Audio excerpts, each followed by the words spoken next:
Bismillahirrahmanirrahim. Assalamualaikum warahmatullahi wabarakatuh. Selamat malam semuanya. Waalaikumsalam warahmatullahi Waalaikumsalam wabarakatuh. warahmatullahi wabarakatuh. Bapak. Oke, ada yang keliru tadi katanya. Oke, gini ada beberapa yang saya jadikan co-host ya. Nanti minta tolong kalau teman-temannya ada yang masuk tapi tidak menggunakan email UM, tolong dibantu di admit ya. Nah, malam ini kita akan diskusikan beberapa soal terkait kuis kemarin ya. Pekan ini belum ada yang saya bahas memang di kelas karena memang waktu kita sangat terbatas begitu. Nah, oke, kita langsung saja ya.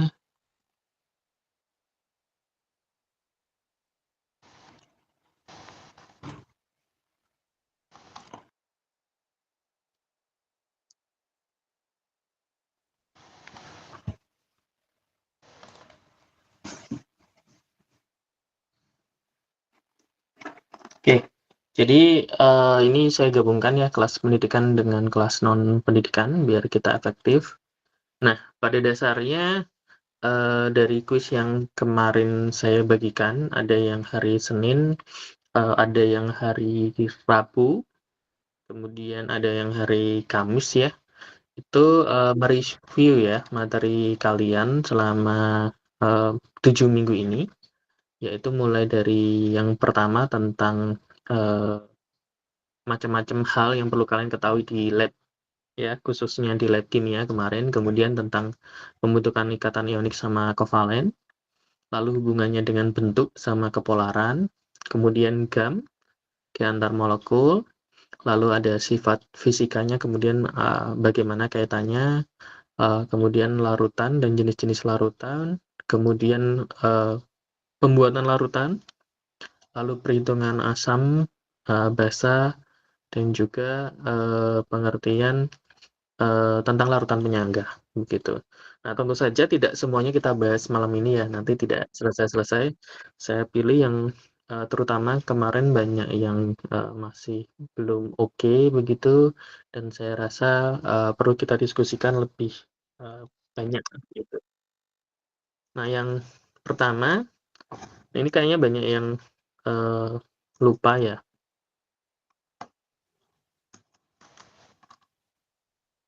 Oke, sebentar. Nah, ini kemarin saya coba tanyakan dan berapa masih salah ya. Yang sering keluar tidak semuanya ini ya, tapi beberapa sering keluar. Yang ini jarang keluar tentang karakteristik bahan kimia yang simbol XN gini, ini merusak kesehatan.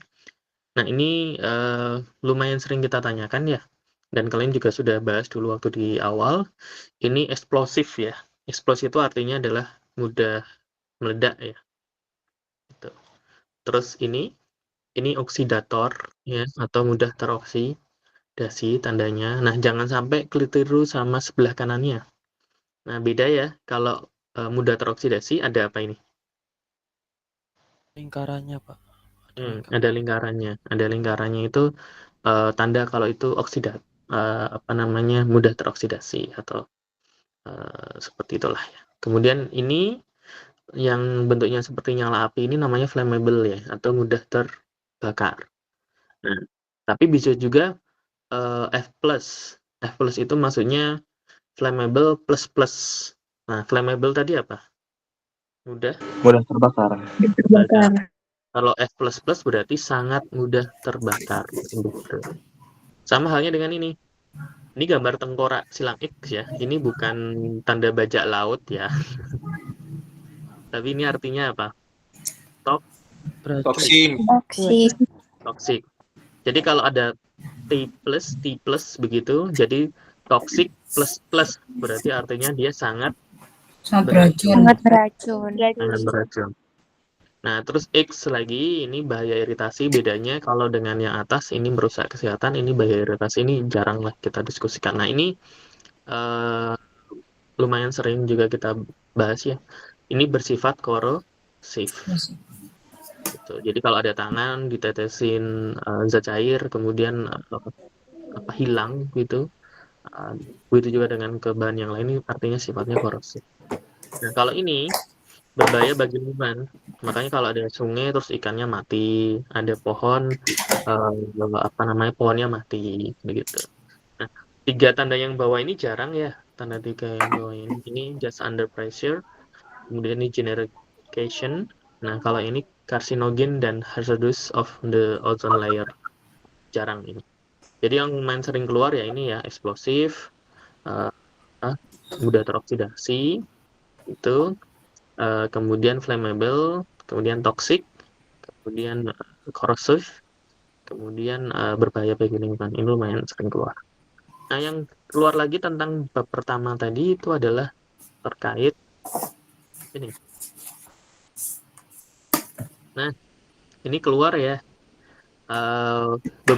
Sebagian besar sudah kalian gunakan ya. Buret sudah buat latihan tapi belum praktikumnya. Nanti setelah UTS kalian praktikum tentang ini gitu. Kemudian labu alas bulat ini belum, dan kita nggak akan praktikum ini ya. Nah, nanti kalau di biologi mungkin kalian biokimia atau sejenisnya mungkin pakai ini. Nah, kemudian ini desikator kita juga nggak pakai kemarin. Kalau ini beker glass atau gelas kimia lumayan sering dipakai. Nah, yang jadi penting adalah selain kalian tahu namanya, kalian juga tahu fungsinya. Seperti ini, gelas ukur kan untuk mengukur volume, jelas ya. Labu didi untuk memanaskan dan menyimpan larutan. Nah, kita belum pernah pakai ya. Pipet buat memindahkan zat cair. Nah, kaki 3 namanya aja kaki 3. Ini buat penyangga. Nah, desikator tadi buat menghilangkan air dan kristal hasil pemurnian. Kalian nggak praktikum ini sampai akhir. Buret, nah besok setelah UTS ya, untuk meneteskan sejumlah reagen cair dalam eksperimen yang memerlukan presisi. Nah, segitiga pembakar ya buat penyangga begitu. Kadang kasa ya, di atas kaki 3 itu kadang ada kasa. Nah, ini kalian nyoba kemarin pipet filler buat memindahkan sebuah volume larutan. Biasanya kita tambahannya pakai apa ini biasanya? Pipet tetes atau gondo? Pipet volume. Pipet volume atau pipet gondo atau pipet ukur ya. Ya, ukur. Terus ini pembakar spiritus sudah pakai, nanti pakai lagi. Ini Bunsen. Nah, biasanya kalau nggak, kita seringnya pakai pembakar spiritus ya, tapi kadang-kadang kita pakai Bunsen. Lalu Erlenmeyer ini buat larutan saat titrasi, tambungan, terus tabung reaksi. Nah, yang tidak ada ini ada beker glass ya. Beker glass ya tempat untuk mereaksikan begitu. Terus yang nggak ada lagi tadi gelas ukur. Namanya gelas ukur, berarti fungsinya buat apa? Mengukur. Untuk mengukur Oh, sorry. volume Gelas ukur larutan. sudah ya. Oke, gelas ukur sudah selesai. larutan. Yang belum ada tadi pipet ukur, pipet volumetrik sama ya, tapi lebih presisi. Terus yang belum ada lagi ini malahan apa namanya? Labu takar, maaf. Labu takar. Labu takar buat apa? Membuat larutan. Nah, membuat larutan. Namanya aja labu takar ya, untuk menakar. Gitu. Sama ada sendok dan seterusnya. Ingat, sendok dan seterusnya juga disesuaikan dengan mau dipakai buat apa. Nah, terus nih, ini masih banyak yang keliru nih. Karena memang kita nggak bahas secara spesifik ya tentang unsur dia punya lambang. Nah, kita sekarang ya kita bahaslah ya secara lebih spesifik sekarang. Jadi kalau kita punya unsur X katakanlah ya, ini terus ada tanda A sama Z atau kebalikannya lah, yang penting posisinya. Nah, modelnya sebenarnya macam-macam ya. Ada yang A-nya itu di sebelah kanan, Z-nya di sebelah kiri bawah, ada di semuanya kanan, atau nyilang. A-nya seperti ini, di kiri atas, Z-nya di kanan. Tapi nggak jadi soal. Nah, ini ada artinya atau ada maknanya masing-masing. Nah, X ini adalah lambang apa? Unsur. Lambang unsur ini. Unsur, Pak. Ya. Kemudian A ini menunjukkan apa? Nomor atom. Nomor atom. bukan. Kalau di sini nomor massa. Semacam. Gitu. Yang atas lah pokoknya. Yang bawah Z ini adalah baru nomor Nomor atom. atom. Nah, nomor atom itu selalu menunjukkan jumlah proton. Gitu. Nah, sementara nomor massa ini menunjukkan jumlah proton yang ditambah sama apa? Neutron. Neutron.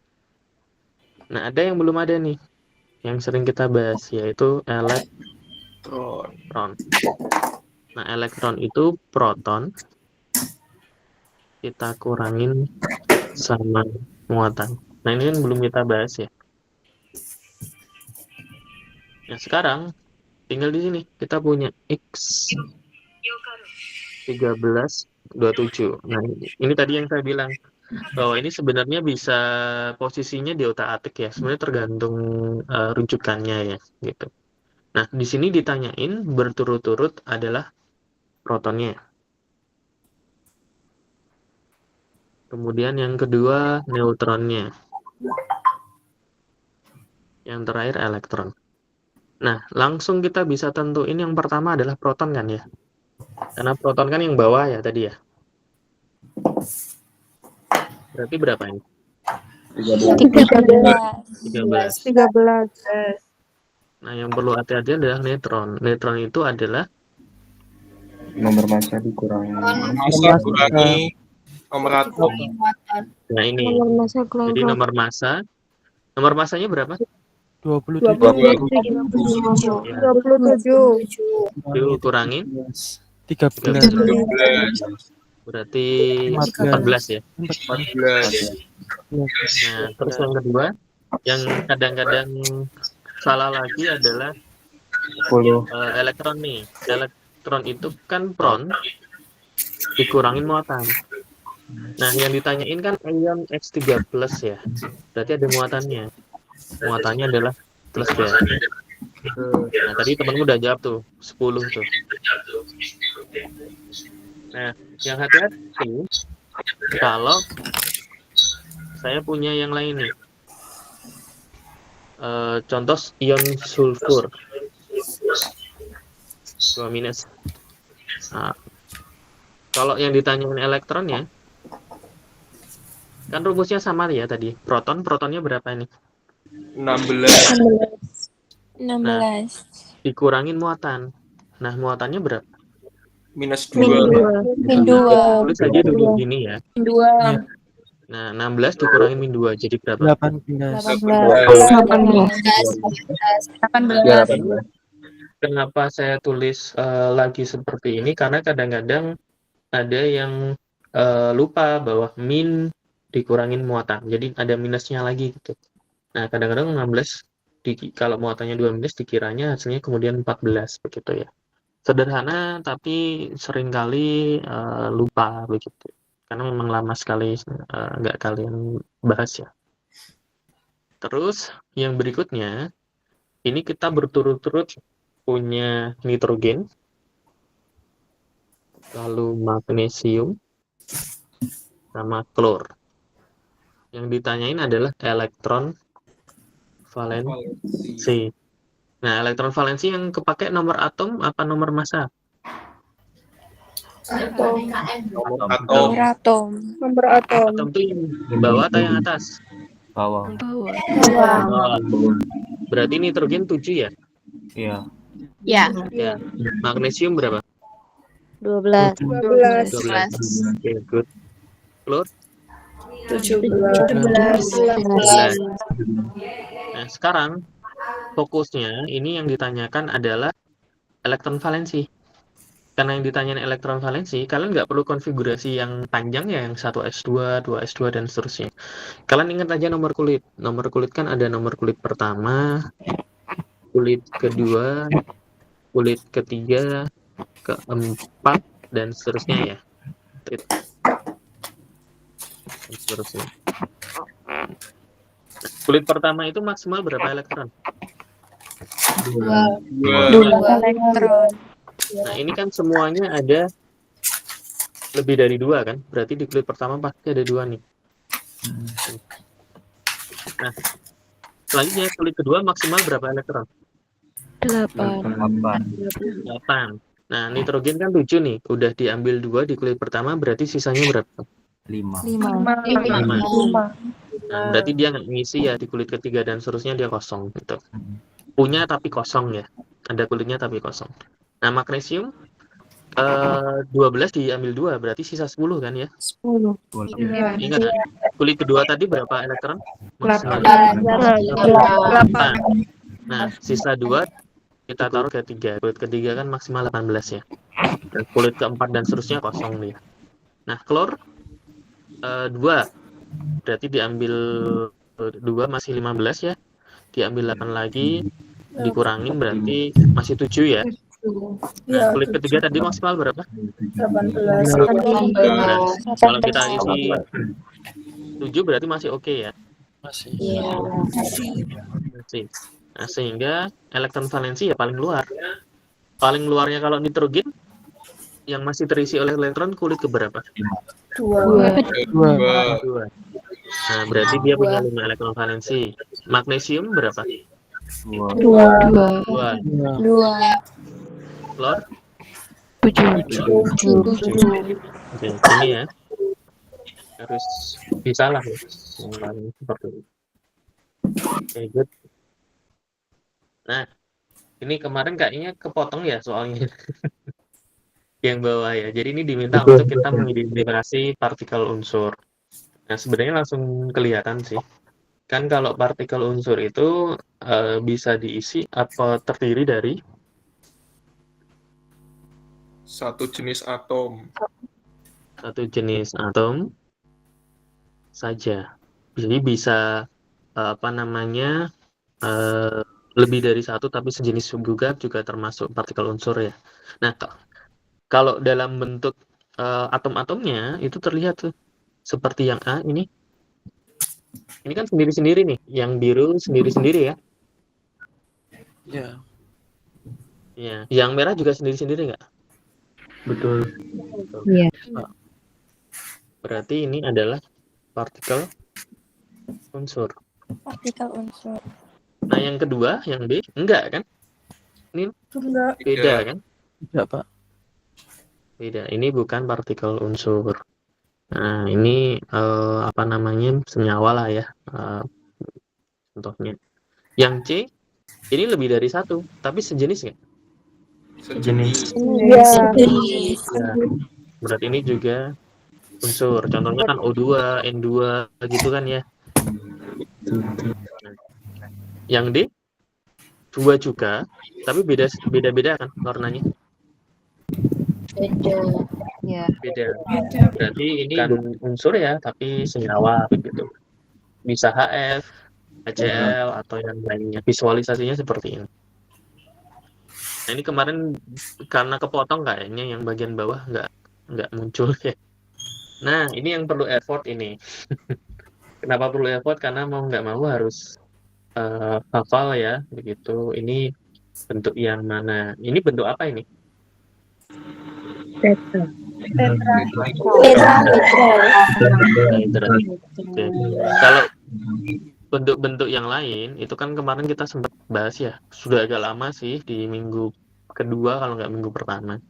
Jadi bentuknya bisa linear seperti ini, bisa trigonal planar. Ini tadi ada yang ditanyain ya, trigonal planar. Tetrahedral itu tadi seperti ini, yang keempat ini. Bisa juga trigonal piramida, bisa bentuk V atau kadang disebut band gitu. Nah, sementara yang trigonal piramida itu yang mana yang ini? Ini trigonal piramida. Tetrahedral saya kira nggak ada masalah lah. Bentuknya seperti ini octahedral. Oke. Kalau sudah ada data seperti itu nggak boleh keliru ya, karena tinggal diiyakan aja. Nah, mungkin yang jadi PR seperti ini ya, bagaimana polaritas ikatan PCl dalam senyawa PCl3. Ini sebenarnya kan cuman ngomongin ikatannya ya. Terus yang kedua bilang senyawanya. Nah, kalau cuman bilang polaritas ikatan, itu langsung kita bandingkan tuh, P dengan Cl. Nah, ini informasinya kan kurang tuh, karena Cl-nya nggak ada tuh. Cl itu nomor atomnya 17. Tapi sudah ada di soal yang lain tadi. Makanya kenapa ini nggak dikasih, asumsinya kalian baca soal yang sebelum-sebelumnya, atau mengerjakan soal yang sebelum-sebelumnya, tahu, oh iya, Cl itu nomor atomnya 17. Berarti dia 2, 8, 7 ya? Iya. Polaritas itu kita lihatnya dari elektron valensi. Elektron valensinya kan beda. Yang fosfor itu 5, Cl itu 7. Berarti mereka pasti beda ke elektronegatifannya. Nah, kalau beda ke elektronegatifannya, dicari selisihnya, pasti harganya 0 atau lebih dari 0? Lebih dari 0. Lebih dari 0. Karena lebih dari 0, berarti dia Polar. polar. Gitu. Nah, yang kedua, dilihat nih, atom pusatnya kan P. Kemudian dia berikatan dengan Cl ya. Berikatan dengan 3 Cl. Ini. Nah, yang perlu diketahui adalah ini tadi yang barusan saja kita bahas, yaitu terkait beda keelektronegatifan. Nah, antara P dengan Cl, keelektronegatifannya sama atau beda tadi? Beda. Beda. Beda. Beda. Lebih elektronegatif P atau Cl? Cl. Cl. Cl. Berarti kalau ini fosfor, ini Cl, ini Cl, ini Cl, kan PCl3 jelas ya. Arah momen ikatannya ke Cl atau ke P? Ke P. Cl. Arah ikatan itu ke yang lebih elektronegatif atau yang kurang elektronegatif? Lebih. Kurang. Kurang. Nah, lupa ya berarti. Ingat, elektronegatif itu adalah kemampuan suatu atom untuk menarik elektron ke dirinya sendiri.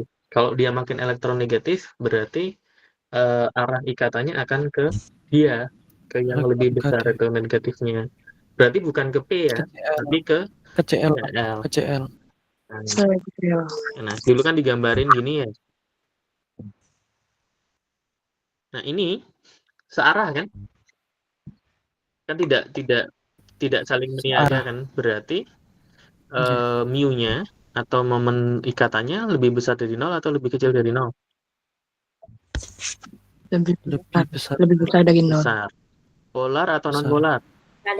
Polar, Pak. Polar. Polar.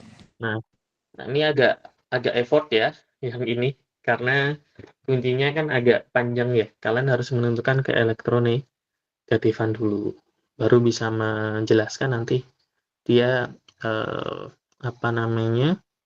senyawanya gimana polaritasnya. Nah, ini agak sulit kalau kalian tidak bisa mengidentifikasi senyawa-senyawa yang diberikan ini polar, kovalen atau ionik gitu. Jadi kuncinya harus belajar itu dulu.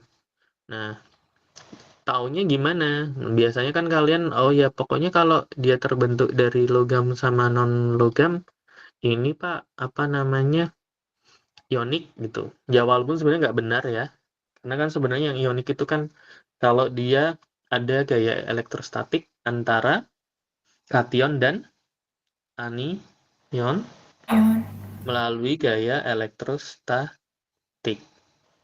Nah, dari sini kuncinya adalah identifikasi. Nah, akan agak panjang kalau kita bahas dari situ lagi. Kalian harus mengingat lagi perbedaan antara senyawa kovalen sama senyawa ionik itu apa sih? Gitu. Nah, ini saya langsung bantu aja ya, yang bawah ini kovalen, gitu. BeCl2 juga kovalen. HCl ini juga kovalen. Kovalen. Oh iya. Yang NaCl ini ionik.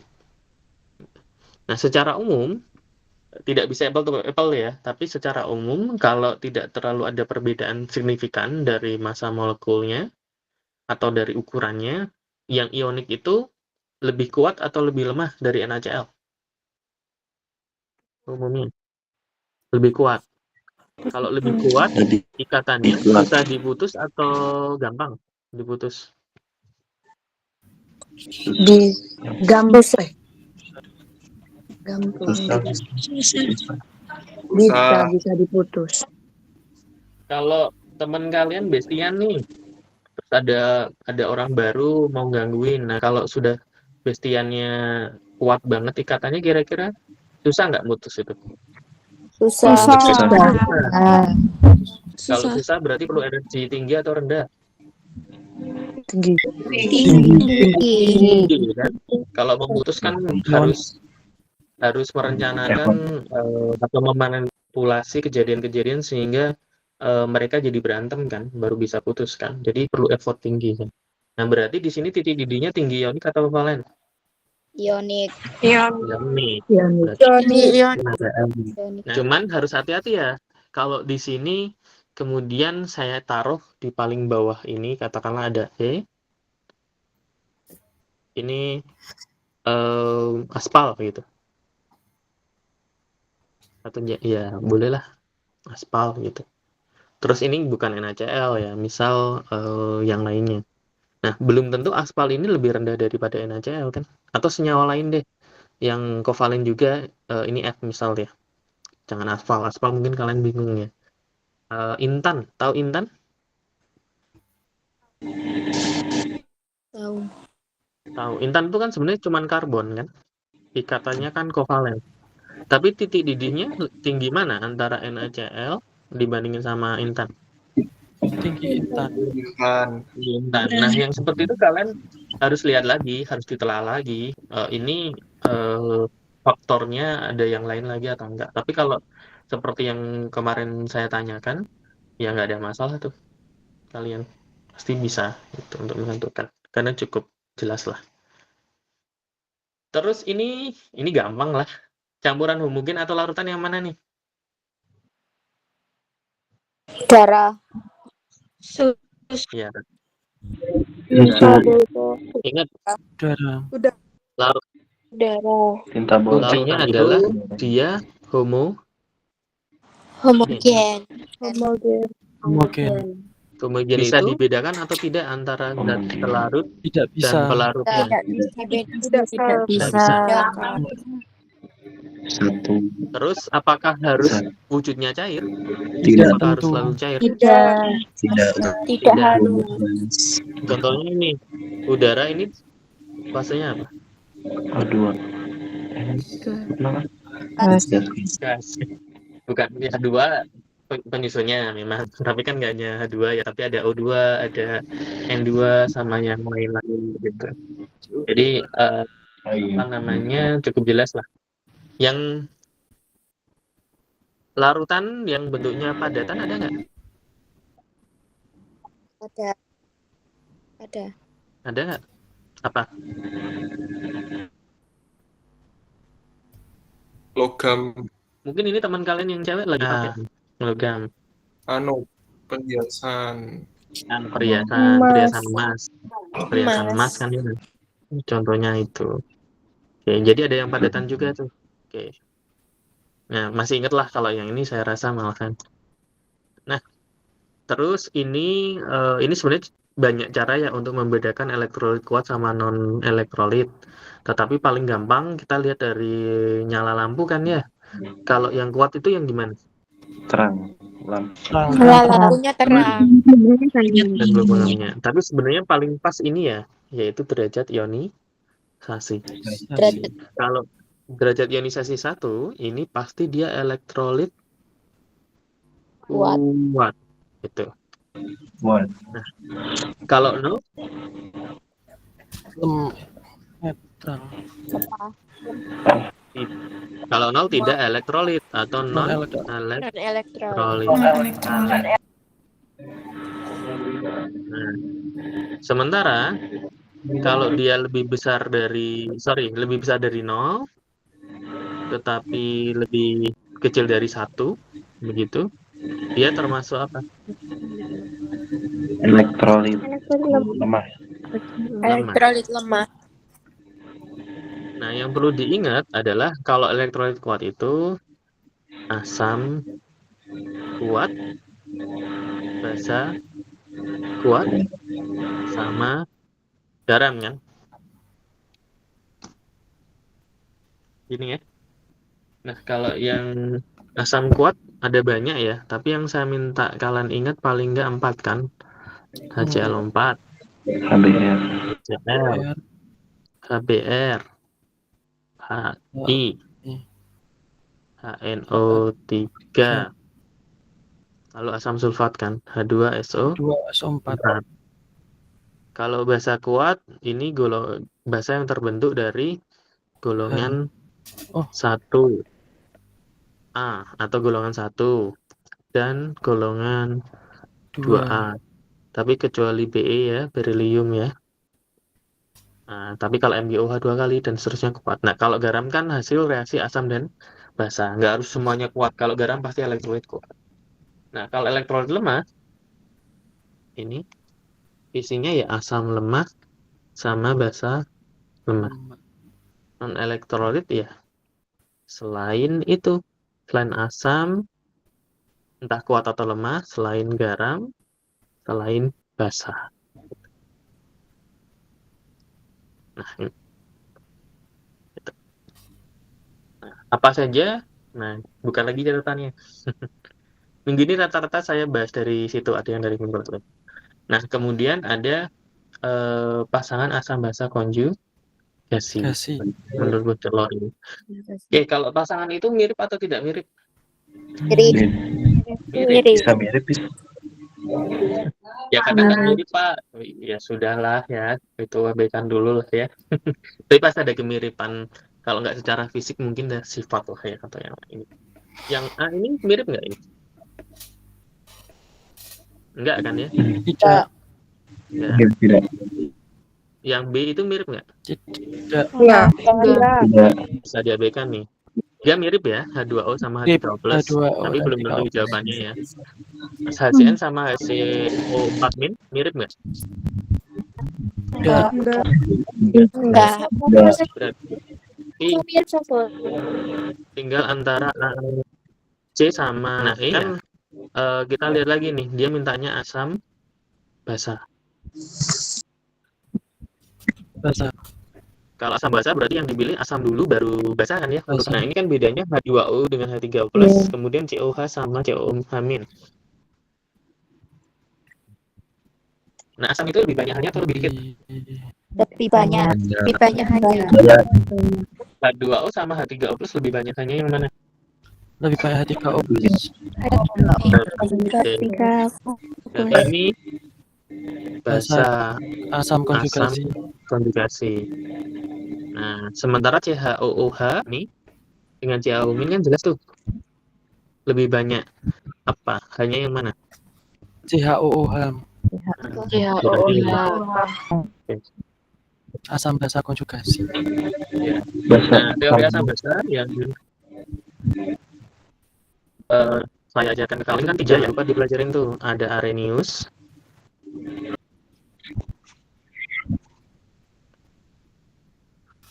kemudian ada Lorentz,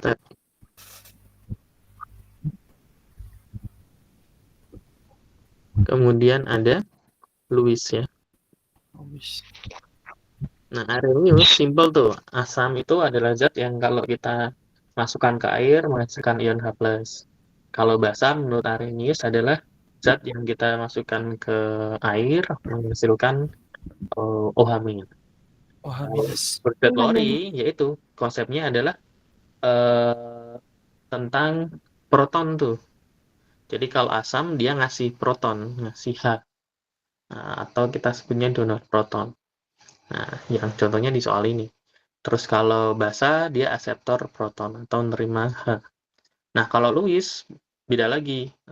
Tinjaunya adalah serah terima pasangan elektron bebas. Yang ngasih pasangan elektron bebas itu justru basa menurut Lewis.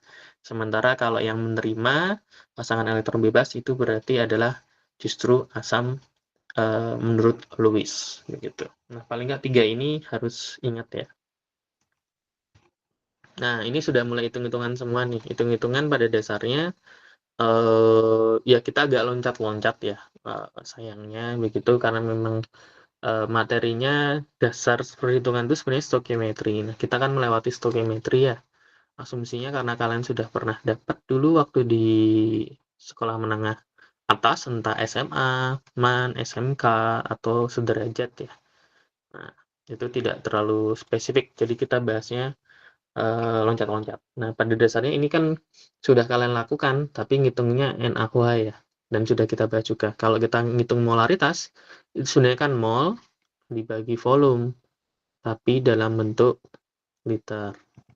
Nah, mol sendiri itu kan gram dibagi apa? Ya bisa AR, massa atom relatif, atau bisa juga MR, massa molekul relatif, tergantung molaritas siapa yang kita hitung kan. Kemudian dibagi volume dalam bentuk liter. Nah, seringnya volumenya kan dalam bentuk mililiter tuh. Ya, kita jabarkan gini. Nah, datanya ada semua kan? Gramnya ada nih, 5,22 gram untuk barium nitrat. Terus MR-nya ada tuh, 261 gram per mol kalau kita tuliskan detail. Nah, dia dilarutkan ke dalam larutan apa? 1000 ml. 100 ml. Ya, air gitu kan ya. Ini kan sebenarnya mili, ini juga mili nih. Nah, sehingga ya sudah, sebenarnya tinggal kita hitung saja kan. Ini perhitungan biasa begitu. Coret kan ya. Ini coret. DU ini nggak ada satuannya, maaf. Ini nggak ada satuannya. Gitu. Nah, sekarang 5,22 ya, ambil aja 522 lah daripada bingung. Dibagi 261 itu berapa? 522 bagi 261. 2 kan ya. 1,22. Ini kan dikalikan 2 kan. Pangkatnya min 2 Iya, gitu betul. aja. Kalau bingung angkanya, majukan aja. Kali 10 kan? Berarti 2 kali 10 pangkat min 1 mol per liter. Atau 0,2 molar. Ya, ini masalah hitung-hitungan aja sih. Nah, yang jadi problem kalau hitung-hitungan itu adalah latihan ya. Sementara latihannya kita nggak banyak ya. Kita kan langsung praktekkan ya. Ya dihitung juga sih, tapi kan ngitungnya bersama, bukan sendiri-sendiri. Gitu. Nah, sama halnya dengan ini. Nah, ini pada dasarnya kalian sebenarnya sudah mempelajari ini, konsepnya juga sudah tahu. Nah, ini kan ditanyakan berapa dalam persen berapakah konsentrasi gula dalam darah tersebut. Nah, ini ada catatannya, kerapatan darah manusia itu 1 gram per mili. Nah, ini pada dasarnya sebenarnya kalian perlu tahu dulu 90 miligram itu dalam 100 mili ya, itu sebenarnya berapa gram sih gitu. Nah, pertama ya udah dilihat aja ini 100 mili kan. Nah, 100 mili darah itu berapa gram? Ya ini kalau ada kerapatan atau massa jenis atau densitas ini itu adalah massa dibagi volume kan? Ya volume lah, bisa mililiter, bisa liter atau yang lainnya, satuan volumenya. Berarti kalau kita mau nyari massa, rumusnya apa? Gram per M. Massa jenis Dikali atau satu. density-nya 1 dikali sama volumenya kan? Mili. Iya. Volumenya kan 100 mili. 100 mili. Ya coret aja kan? Dapat berarti 100 gram ya. Nah, kemudian ditanyain tuh, kalau dalam bentuk persen, berapa dia? Ini kan ya. Ini berapa persen? Kalau berapa persen berarti zatnya itu sendiri 90 kan? Miligram. Sebentar. Miligram. Susah sekali. Nah, dibagi 100 gram kan? 100 gram. Dan 100 gram itu kalau dijadiin mili pangkat 3, benar kan ya? 10 kali min 3. Nah, dikali 100%. Ya udah, coret gramnya. 0,9. Nah, ini coret kan? Dapat 0,09% gitu. Nah, prinsipnya sebenarnya kalian sudah dapat waktu kita membicarakan tentang HCl yang di lab, kadarnya kan 37% atau 36 sekian persen kalau nggak salah. Nah, kemudian dibalik kan, itu berapa volumenya kan? Nah, kalau ini dibalik, kita sudah tahu kadarnya dalam bentuk gram per mili, terus diubah seperti apa. Nah, itu sebenarnya nggak harus belajar secara khusus materi-materi apa begitu. Sebenarnya kalau kalian tahu prinsipnya, bisa. Nah, sama halnya dengan ini. Ini kan bila 10 mg gula dilarutkan ke dalam air hingga apa ini? Hingga berat larutan tepat 1 kilo. Berapa konsentrasi larutan tersebut jika dinyatakan dalam satuan ppm? Nah, berarti kan miligramnya udah ada nih. Gulanya sudah ada miligramnya ya. Berapa miligram yang dilarutin? 10 ya? Ini kan berarti gulanya dalam bentuk miligram dibagi sama larutannya kan? Tapi dalam bentuk Liter. Miligramnya udah ada nih. 10 kan? 10. Nah, belum ada ini. 1 kilo ini berapa mili? Ya kayak tadi. Kalau ini nyari volume nih. Kalau tadi kita nyari apa? Massa. Massa. Nah, kalau ini kalau mau nyari volume berarti massa dibagi dengan apa? Density. Massa dibagi dengan Kerapatan. Nah, kerapatan. gitu kan ya. Berarti ini massa larutan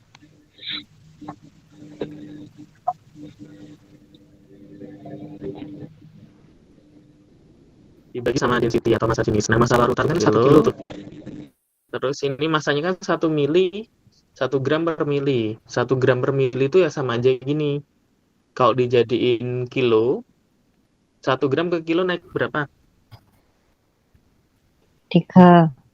Naik 3. Berarti Naik 3. pangkat Naik 3. min 3. Terus kalau mililiter ke liter naik berapa? 3. 3 juga. 10 pangkat min 3 dibagi 10 pangkat min 3 habis nggak? Habis. Habis.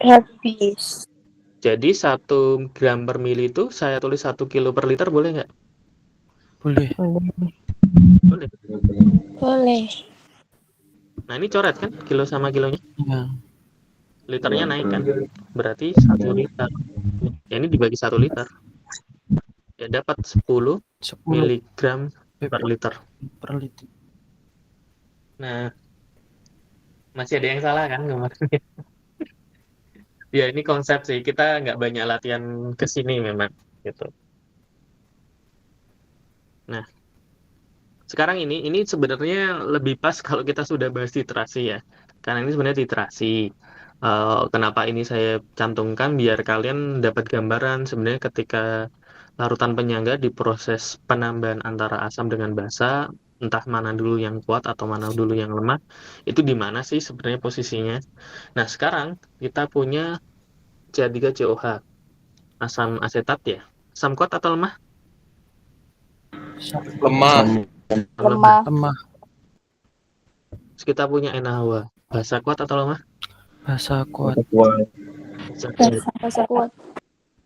Nah, ini akan terbentuk buffer atau larutan penyangga. Itu syaratnya kondisinya gimana?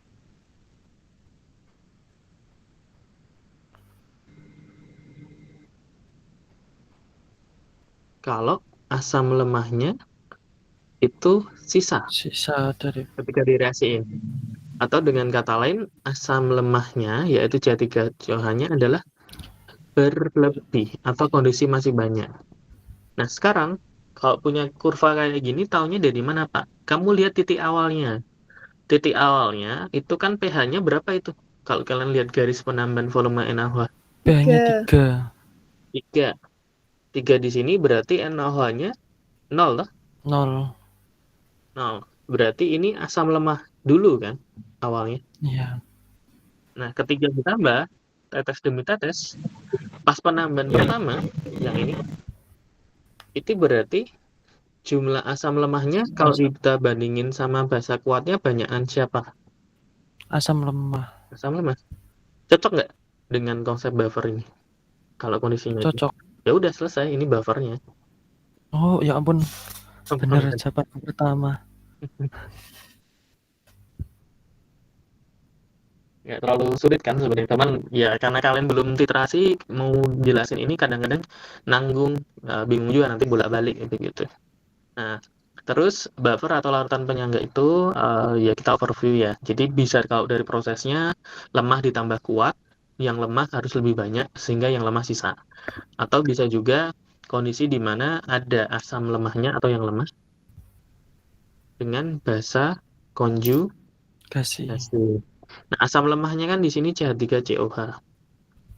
Nah, ketika ditambah dengan NaOH kan sebenarnya sudah terbentuk garam nih, CH3COH. Nah, CH3COH itu sedikit jumlahnya. Kalau kita ionkan kan dapat CH3CO-. Nah, ini kan asam basa konjugasi. Nah, kemarin sudah bahas ini kita semuanya ya. Hanya perhitungan pH-nya belum. Nah, larutan penyangga atau buffer, ini fungsinya kan namanya aja penyangga ya. Dia fungsinya adalah mempertahankan pH larutan. Nah, pertahankan itu artinya bukan berarti nggak berubah ya, berubah, tapi perubahannya tidak signifikan. Contoh, kalian fokus nih, kita punya 5 larutan, pH awalnya beda-beda. Nah, ditambah asam sama basa, dicari yang nambah perubahannya, maaf, tidak terlalu signifikan.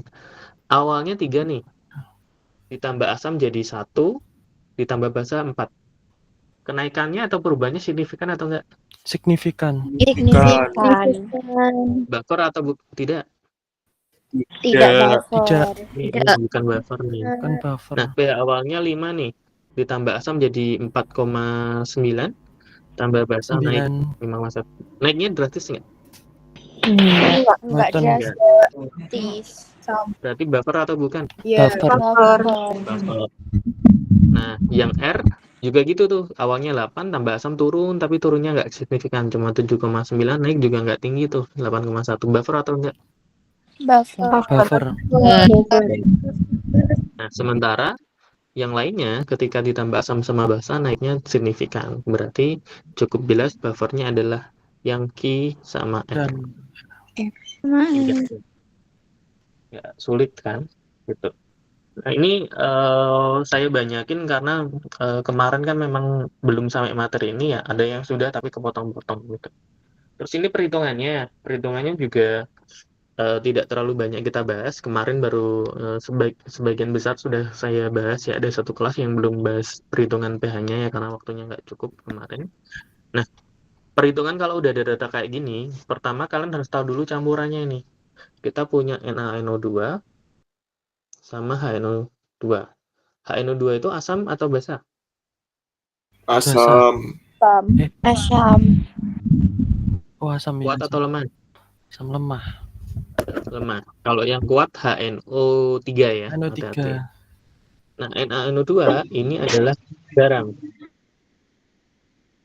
Nah, sekarang apakah ini buffer atau enggak? Sebenarnya kalau kalian nggak yakin, NaNO2-nya kalian ionkan aja. Kan dapat Na plus sama NO2-.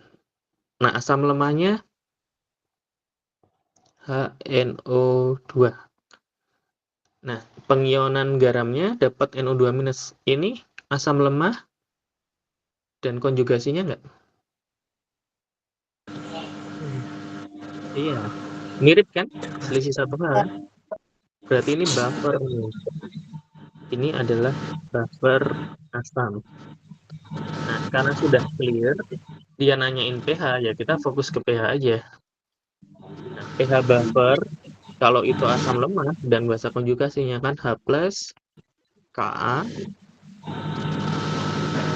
mol asam lemah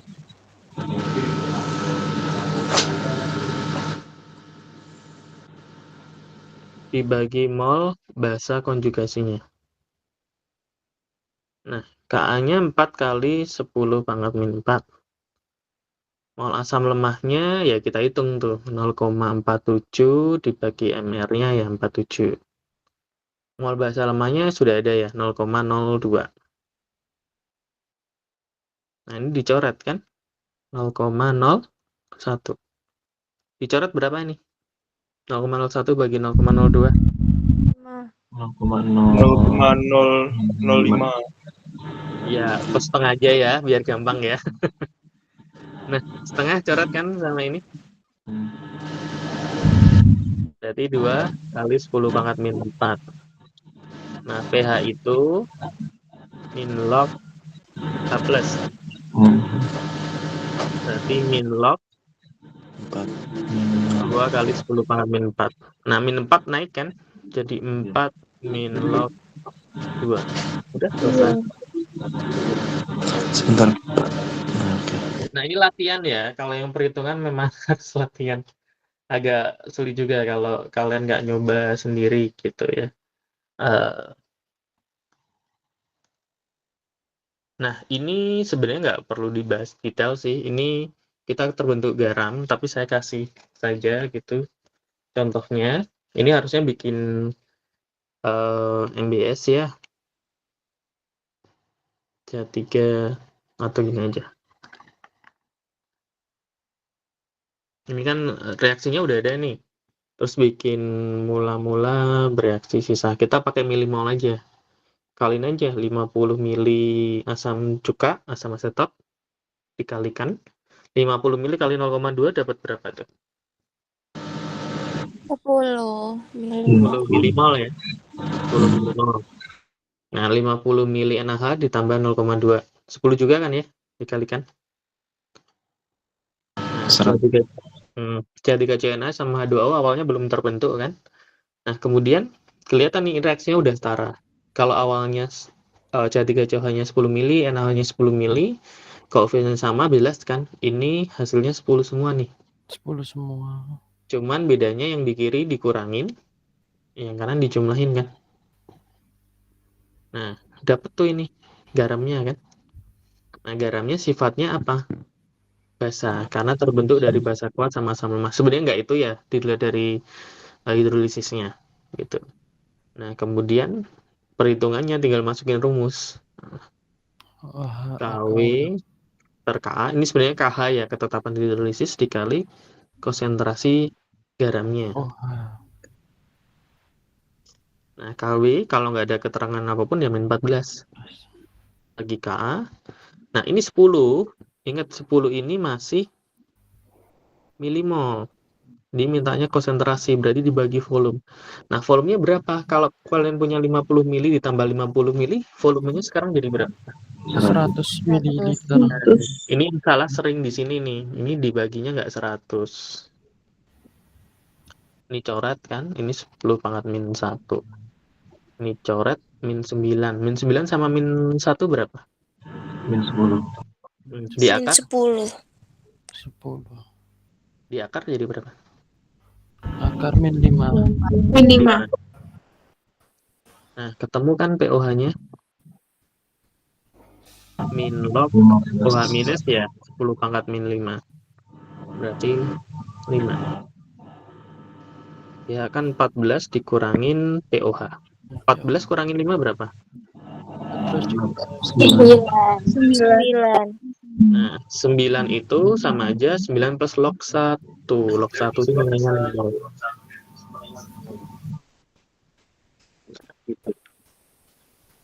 Harusnya ini nggak keluar sih, karena ini tentang garam. Oke, terus ini juga nggak terlalu sulit ya. Saya tuliskan sebagai variasi aja. Pertama, kita tahu dulu ini asam atau basa? Basa. Kuat atau lemah? Dua. Kuat. Bahasa Kalau bahasa kuat, OH minus itu kan P kali MB ya. P itu jumlah OH-nya. Jumlah OH-nya berapa ini? Dua. 2. Nah, konsentrasi itu kan gram bagi mR. MR-nya dihitung ya. Oh, tambah H berarti berapa? 17 ya. 17. Kali 2, 34. 34 tambah 137 berarti 171 ya. Kali 1000 dibagi volumenya 250. Ya coret aja nih. Ini kan berarti 10 pangkat min 1 nih. 17,1 bagi 171 kan gitu. Ini coret. Ya udah. 8 kali 10 pangkat min 1. Pak, 1. POH-nya kan min log ya. Berarti 1 min log Min 8. 8. pH-nya berarti 13. 13. Min sama min jadi plus ya. Ya. Nah, 13 log 8. Nggak ada kan? Tapi ingat, log 8 itu bisa kita ubah. 3 log 2. Bentar, ini saya.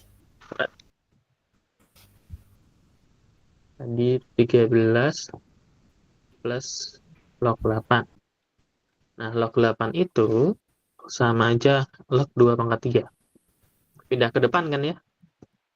Iya, 13 13 plus 3 log 2. Nah, ini mungkin yang jadi PR ya, karena ada permainan matematika. Tapi mungkin kita nggak akan nanyain kayak gini lah. kemungkinan. Ya masih belum sepakat ini masalahnya ya. Dan orang bertiga kan beda-beda. Udah, kita nggak bahas semua ya. Tentu saja kita bahas yang penting-penting saja gitu.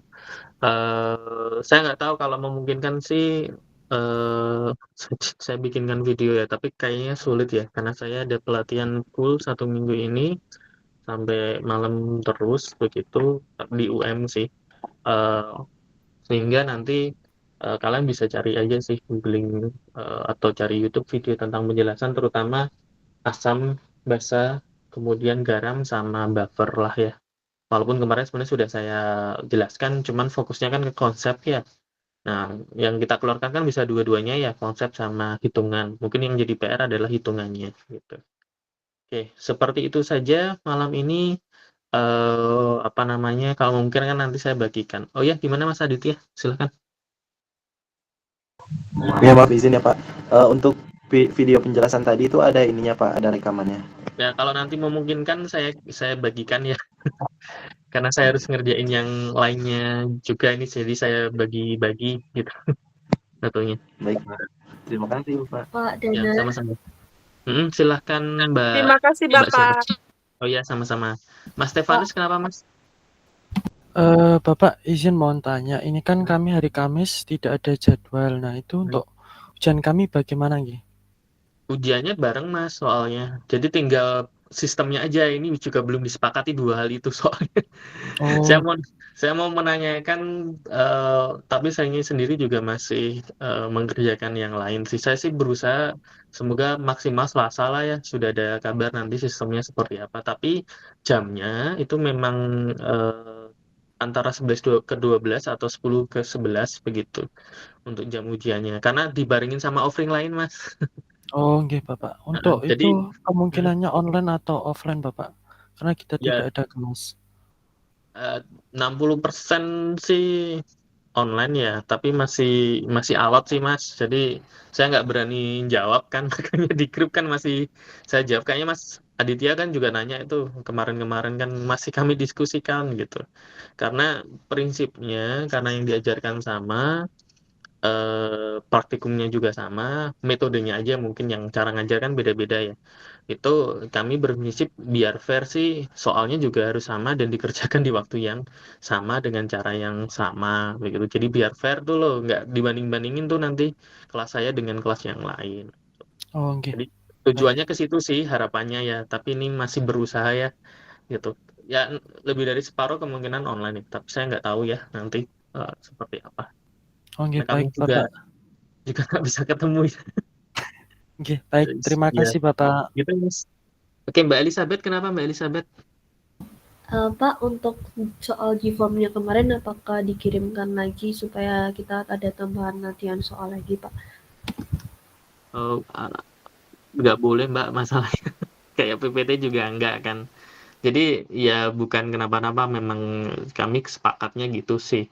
Kalau terus kok sepakatnya gitu Pak, wah nanti ribet itu, nanti ada tendensius lah macam-macam, kalian nggak perlu tahu Pak. Mbak Nur gimana? Kalau misalkan G-form-nya dibuka lagi, apakah bisa Pak? Bersama Mbak, nggak kesepakatannya sudah cuma di jam kemarin itu aja gitu. Oke, baik Pak, terima kasih. Oke, Mbak Hidayati gimana Mbak Nur Hidayati? Kepencet ya kayaknya. Oke, seperti itu ya. Semoga ini bisa membantu lah, nanti kalau recordingnya sudah ada dan bisa saya share, nanti saya share lah. Semoga kalian bisa diatur. Saya nggak ngerti ya di minggu ke-8 ini kalian untuk ujian yang lainnya bagaimana. Kalau di kimia ini full ujian, jadi kami fokus menyiapkan ujian yang lain-lainnya juga begitu, termasuk belum yang lain-lainnya. Makanya kemarin-kemarin saya juga karena baru ngajar kalian di tahun ini ya, agak kaget kalau ternyata diserahkan ke kami begitu, dan ya beda culture, ya sudahlah, nggak ada masalah. Gitu aja, semoga kalian sukses, jaga kesehatan dan seterusnya. Silahkan nanti kalau ada yang mau nanya yang lainnya bisa di grup saja ya, nanti saya jawab kalau bisa langsung saya jawab. Itu saya tutup. Assalamualaikum warahmatullahi wabarakatuh. Waalaikumsalam.